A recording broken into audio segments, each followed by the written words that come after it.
როგორ შეიძლება ბავშვებისთვის ცოდნა გახდეს საინტერესო, პრაქტიკული და რამდენად მნიშვნელოვანია ტექნოლოგიური განათლება ადრეული ასაკიდან. გენიოსების კლუბი არის სქილვილისა და STEAM-ის ერთობლივი პროექტი, რომელიც 7-დან 14 წლის ბავშვებისთვის არის შექმნილი და მიზნად ისახავს არა მხოლოდ ცოდნის მიცემას, არამედ აზროვნების, კვლევის და შექმნის უნარების განვითარებას. წარმოგიდგენთ ჩვენ სტუმრებს მამუკა აფაქიძე, STEAM-ის თანადამფუძნებელი და საქართველოს ინოვაციებისა და ტექნოლოგიების სააგენტოს ელექტრონიკისა და წარმოების ტექნოლოგიების ექსპერტი. კოჩო. დავამთავრე. და თათულედი შერაშვილი, რომელსაც დიდი წარდგენა არ ჭირდება, მსახიობი და ტელეწამყვანი ჩვენი მეგობარი და ასევე სტუდიაში დავიტოვეთ თიკა წერეთელი, ამ შემთხვევაში ფსიქოლოგი. როგორც სათული ამ შემთხვევაში მშობელი. ეს მშობელთა კრებაზე ვარ ჩვენ სამი როგორც წამყვანები. სამი ისევ როგორც წამყვანები. დიდი მადლობა ძირფასებო. და ალბათ არ მიწყენთ თუ დავიწყებთ ბატონი მამუკასთან, იმიტომ რომ პირველ რიგში მინდა რომ გავარკვიო რა არის ეს გენიოსების კლუბი და რა საჭიროებაზე პასუხობს ის დღეს. გენიოსების კლუბი შეიქმნა იმ საჭიროებების და მოთხოვნების დასაკმაყოფილებლად, რომელიც ბაზარზე არსებობს უკვე ძალიან დიდი ხანია.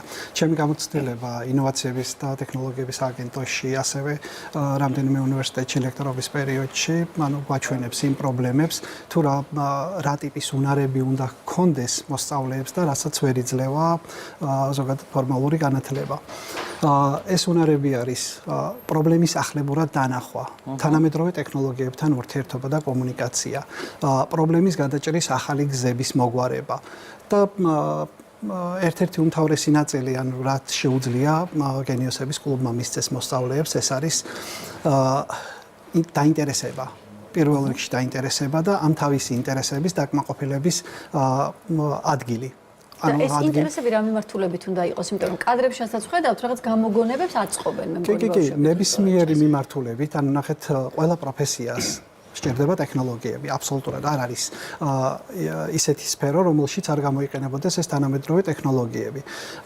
ამ თანამედროვე ტექნოლოგიებთან მუშაობა სჭირდება პრაქტიკული გამოცდილება, ელექტრონიკასთან ურთიერთობა, პროგრამირების ცოდნა და სხვა უნარები, მათ შორის ხელით მუშაობის გამოცდილება, პრაქტიკული უნარები.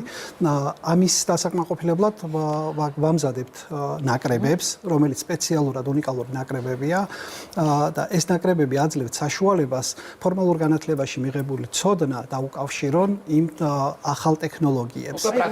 პრაქტიკულად. აი რომელ ცოდნაზე ლაპარაკობთ? ნებისმიერებიან ბავშვები, რომ რაში გამომადგება ეს? ზუსტად, აი ცოდნა მაგალითად არ ვიცით სად გამოვიყენოთ დიფერენციალი, არ ვიცით სად გამოვიყენოთ პითაგორას თეორემა. ეს ყველაფერი არის შემოხდა რამდენიმე დღის წინ ძალიან საინტერესო სტატუსი, ნუ მე გამეცინა რომ რაღაცა 47 წლის ვარ და კოსინუს და სინუსი ჯერ არსად არ დამჭირებია და რას მერჩოდნე. ზუსტად, ანუ ამ ჩვენ სფეროში შეძლებენ ზუსტად ამის გამოყენებას. მაგალითად, რა საჭირო არის დიზაინში, პროგრამირებაში, თამაშების შექმნაში. ეს ცოდნა, მაგალითად, სინუსი და კოსინუსი ან ტრიგონომეტრიული ფუნქციები როგორ გამოიყენოს, ამას ისწავლიან. ჩვენ არ ვასწავლით მათ ტრიგონომეტრიულ ფუნქციებს. ჩვენ ვასწავლით იმ რეალური ცოდნის გამოყენებას. სად არის საჭირო, როგორ გამოადგება და ამას ვაკეთებთ მაქსიმალურად საინტერესო გზით, აწყობის გზით. ასევე ან ბავშვებს შეეძლებათ ამდენ სხვა პრობლემასთან შეხების შემდეგ საკუთარი იდეების რეალობად ქცევა, საკუთარი იდეებზე მუშაობა, გადაწყვეტის გზების მოძებნაზე და ამ გამოცდილებიდან გამომდინარე მე შეძლებენ უკვე ახლებური გზების მოძებნას. შესანიშნავი რამ არის, არ შემიძლია არ დაგეთანხმოთ, იმიტომ რომ როდესაც ტექნიკურ საგნებზე გქონდა ხოლმე საქმე, ყოველთვის პედაგოგები ისეთები ფასობდნენ, რომლებიც გასაგებიანით გელაპარაკა. აი, იქ ნიუტონი ბულბ ჩამოვარდა და დაგეცა, ეს უფრო თვალსაჩინო და ხელშესახები როცა იყო, მაშინ უფრო ინტერესდებოდნენ ადამიანები. ანუ მე ახლა ეს კების სიტყვების სწორად რა თქმა უნდა, ეკუთვნით და მოგიძღვენით, უფრო ტექნიკური მიმართულებით მივდივართ, ხომ ეს არის მნიშვნელოვანი. აი და ამის პრაქტიკული გამოყენების ეს ისწავლება? დიახ, ანუ ყველაფერი რაც ეხება ტექნოლოგიებს, ნებისმიერი სფერო, პროფესიას არ აქვს მნიშვნელობა. ყველა პროფესიაშია საჭირო ეს ტექნოლოგიები. მაგრამ მიწაღეს შეიძლება დაჭირდეს ტექნოლოგია. იცი რა, გურსმანი რა დაშორებით დაარტყას. რომ კარგად გაჩერდეს ის ლანჩა, ალბათ აი თუნდაც ამისთვის არის საჭირო. მაგისთვის არის საჭირო, ანუ რო ნახონ ფიზიკარისთვის არის ბიოლოგია, მაგრამ ძალიან რთულია დააკავშირო სასკოლო საგნები ერთმანეთს. ცოდნები ამ სასკოლო საგნებიდან, მაგალითად, რა კავშირი შეიძლება ქონდეს ბიოლოგიას და ქიმიას ერთმანეთთან. ეს შედარებით ადვილია, მაგრამ ხო, ბევრად ადვილია, მაგრამ გეოგრაფიას და ფიზიკას რა კავშირი შეიძლება ქონდეს. ანუ ამ ყველაფერს პრაქტიკული გზით ისწავლიან. არა ის მოსაწყენი თეორიული გაკვეთილები, სადაც არიციან ეს. ძალიან კარგი რამ არის. და ჩვენ ჰუმანიტარმა ხალხმა რომლებმა თავდავიწყებით ჰუმანიტარები ვართ და თეატრი გვიყვარს და თეატრში ვართ გადავარდნილი და აგერ ამის თანამსახიობი ყოსტუმრად, როგორც დედის პოზიციიდან როგორ დავინახოთ ჩვენ შვილს შესუნარები და რას მისცემს ჩვენ შვილს.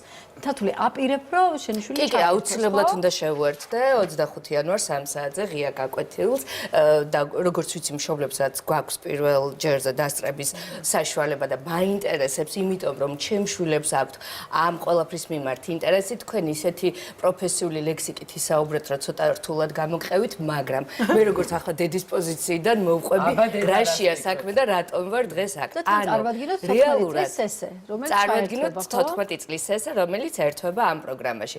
რეალურად ჩვენი მშობლების გარკვეული ვალდებულება ეს სიტყვა სულაც არ მაშინებს, როცა ჩემ შვილებს ეხება, ვალდებულება, რომ სწორ დროს, სწორ ადგილას აღმოჩნდნენ, ხო ასეა. მე ვფიქრობ, რომ ეს ეს მთელი თაიგული, ასე ვთქვათ, STEM-ის, რაც მოიაზრებს ტექნოლოგიას, მათემატიკას, მეცნიერებას და ტექნოლოგიებს, აი ეს მთელი თაიგულია შეკრული და რეალურად აი ამ პრაქტიკულ სამუშაოებში ვფიქრობ, რომ გარკვეულ იმ ანალიტიკურ აზროვნებას, იმ კრიტიკულ აზროვნებას ჩამოუყალიბებს, რაც ძალიან მნიშვნელოვანია და ასეთ პროექტებს ცოტა ეგოისტურად აი ესე ვუდგები ხოლმე რა, გულწრფელი ვიქნები, რომ ჩვენი შვილების თაობაში ძალიან ტრიალებს ეს კამი უკაცრავად. ჩვენი შვილების თაობაში ძალიან მომგებიანია, ანუ მომგებიან დროში სწავლობენ ისინი გარკვეულ საგნებს თუ მოკლედ შესაძლებლობები, იმიტომ რომ აი ჩვენ დროს როცა 90-იანი წლები იყო და რაღაცნაირად ავკარგიანად შევძელით პროფესიაში დამკვიდრება, გარკვეულწილად თითქოს შეიძლება წლები დაჭირდა იმ უნარების განვითარებას, რაც ჩვენ დაგვჭირდა, ხო, პროფესიებში და ამ შემთხვევაში ეს არის მე ასე ვფიქრობ, უნიკალური შესაძლებლობა, რომ ჩვენმა შვილებმა დროში უფრო მარტივად მიაღწიონ, გამოიმუშავონ უნარები მეთანხმებით. ხო, ეს შეიძლება ყველანი გამოიმუშავონ უნარები, ბატონო, რომელ უნარებზე ლაპარაკობთ? უნარები აი მაგალითად შეკითხვა, მაგალითად საკუთარ შვილში რა უნარი გაქვს ნაპოვნი? ისეთი, რასაც აი ეს კლუბი მისცემს მეტ რაღაცა გაღვივებას და მეტ ასპარეზს. გამომდინარე იქიდან, რომ ჩემმა ორივე შვილმა გადაწყვიტა სამედიცინო სფეროსკენ, სამედიცინო კუთხით განვითარება და რაღაცა გეგმები აქვს, ამ კუთხით ბუნებრივია აქ მოიცავს ბევრ საგნობრივ სწავლას, მუშაობას და ასე შემდეგ, რა თქმა უნდა. ბუნებრივია, როდესაც STEM-ზე ლაპარაკობთ, ჩვენ გარკვეული გამოცდილებაც გვაქვს რაღაცა ცოტა ხნიანი და აქედან რაც ვიცი, რომ აკეთებდნენ პროექტებს, ეს იყო რაღაცა გამომგონებლობა, პროცესი თვითონ, ანუ როგორ გითხრათ, ხა მე ესე დეტალებში ვერ შევა. არ არის აუცილებელი ტექნოლოგიას რაღაც გამოიგონოთ, თათული მე როგორ ვხვდები თქვენ იმას აღნიშნავთ, რომ ზოგადად ცხოვრებაში დაეხმარება ამ უნარების ძალიან მნიშვნელოვანია, იმიტომ რომ ისეთ უნარებს იმუშავებენ, აი ყველა ბავშვი ამას აქ არის ძალიან ნიჭიერი და უნიკალური, ხო?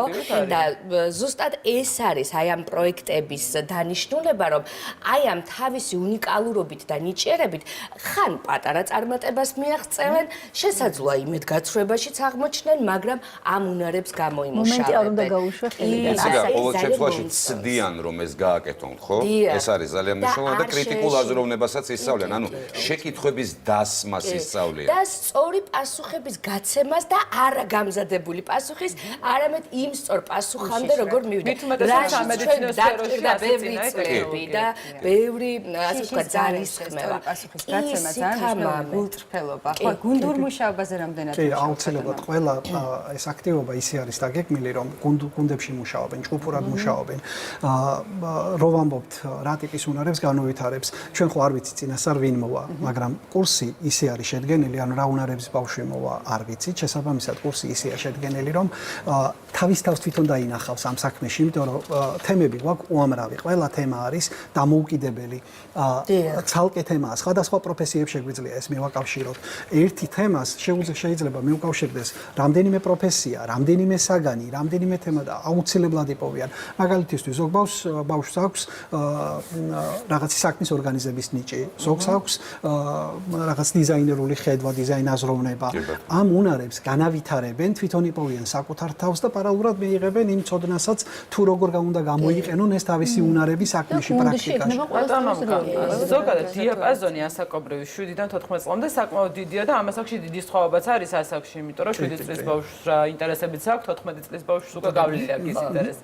და როგორ ხდება პროგრამის შერჩევა? ცალ-ცალკე არის ასაკობრივ ჯგუფებზე არის ცხადია გათვლილი და ანუ პრერეკვიზიტებზე იდეაში არ არის, მაგრამ 7 წლის ბავშვის და 14 წლის ბავშვის მზაობა ტექნოლოგიების მიმართ სხვადასხვა არის. შესაბამისად, ანუ სხვადასხვა ეტაპზე მოდულებად არის დაყოფილი, ამ მოდულებს გაივლიან შესაბამის მოდულები, როგორც აი რა სახის მოდულებია, რა სწავლობენ სხვადასხვა მოდულში, ზოგადად რო ვიცი. მაგალითისთვის, პირველი მე-7 მერვე კლასის მოსწავლეებისთვის არის ტექნოლოგიების შესავალი, ანუ გაცნობა ყველაფერთან, მაგალითად სწავლობენ ბუნებისმეტყველებას, ამ ბუნებისმეტყველებაში რაც ცოდნასაც ღებულობენ ფორმალურ გარემოში ამ ცოდნის გაღრმავების საშუალებას ვაძლევთ თვითონ ამ მოწყობილობებით.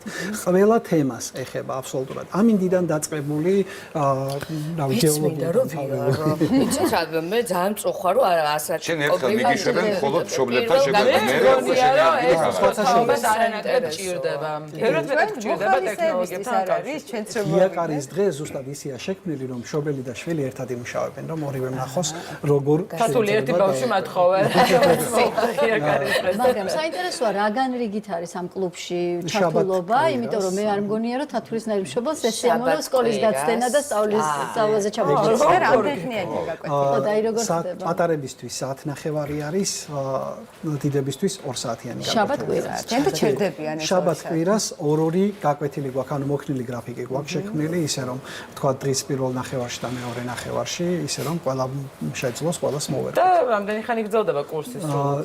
მოდულები არის, მოდულები გრძელდება 6 თვე, ანუ თითო სემესტრი, მაგრამ ანუ ეს მოდულები ვერ მოვასწარი წინაჯერზე თქმა, პირდაპირ კავშირში არის ერთმანეთთან, მაგრამ და ამავდროულად დამოუკიდებელიც არის.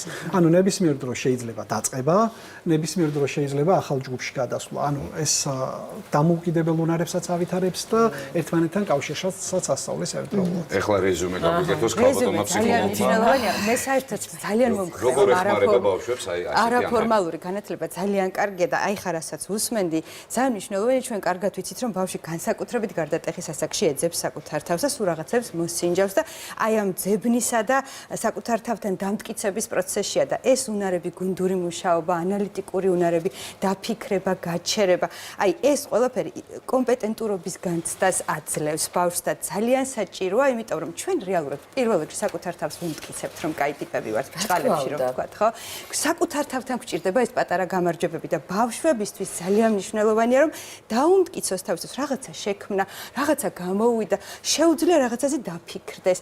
და აი ამ პროცესში ის ხდება უფრო კომპეტენტური და შეუძლია სხვისი აზრის გათვალისწინება, გუნდში მუშაობაც, თავისი აზრის დაფიქსირებაც და ამ პროცესში იძენს ის თვითშეფასებას და ეს თვითშეფასება არის ძალიან მყარი, რომელიც ძალიან გვჭირდება ნებისმიერ ასაკში და მით უმეტეს 7 წლიდან თუ დავიწყებთ ჩვენ, აი ეს არ იქნება ფუყე თვითშეფასება. ზუსტად მეცოდინება რა გამომდის, მეცოდინება რა არ გამომდის. ჩემი აზრით თიკაპიაში უნდა დაინახოს. მინიმუმ რაც თქვენ დააკეთეთ, თიკამ არ დააკლო. და გადააცა თეორიულ სწავლება ძალიან მნიშვნელოვანია თეორიული სწავლება, მაგრამ ამ საუკუნეში მივხვდით, რომ მარტო თეორიული სწავლებით ამ ასე ვთქვათ, ასაკობრივ ჯგუფებს ვერ დავაინტერესებთ სათანადოდ თითოეულს გამოკლებით, ხო, არსებობს რა თქმა უნდა გამონაკლისები და აი ზუსტად აი ეს პრაქტიკული პროცესი კიდევ უფრო მეტ ჩართულობას და ინტერესს იწვევს და ეს ძალიან მომწონს ეს. და მისვლის სურვილი გიჩნდება სულ მუდამ რომ კიდევ იმედი და პრაქტიკული ინფორმაცია. დანარჩენი დეტალები